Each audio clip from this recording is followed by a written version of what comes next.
Vote দিতে হইলে যদি সেন্টারে যায় তো নৌকাই মারমু, নৌকাই মারমু। আপনি যদি আমারে বিপদের কলা খাওয়ায় ফেন দেন তাহলে আপনার গীত গাম নাকি আর একজনের গীত গামো আমি? কি স্বাধীনতা পেলেন 5ই আগস্ট? না, কোনো স্বাধীনতা তো কোনো ইমপ্রুভ দেখি না, কোনো ইমপ্রুভ দেখি না। আমরা পাইছি খালি দুঃখ আর কষ্ট পাইছি বাবা, আর কি পাবো? আওয়ামী লীগ সরকারি ভালো ছিল বাবা। আমি একজন টিচার, আজকে মোটরসাইকেল চালায় ভাত খাচ্ছি।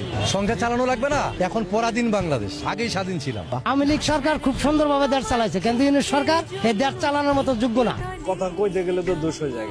যা দেখছি আওয়ামী লীগ সরকারই, শেখ হাসিনাই ভালো। আওয়ামী লীগ সরকার না আইসে আমরা নির্বাচনে অংশগ্রহণ করব না। আমাদের নৈতিক দায়িত্ব আছে, দেশের স্বাধীনতাকে রক্ষা করতে হবে। আগামী নির্বাচনে যদি শেখ হাসিনা আবার নির্বাচন করে, ডিক্লোর করে বাংলাদেশ আবার সরকার গঠন করবে।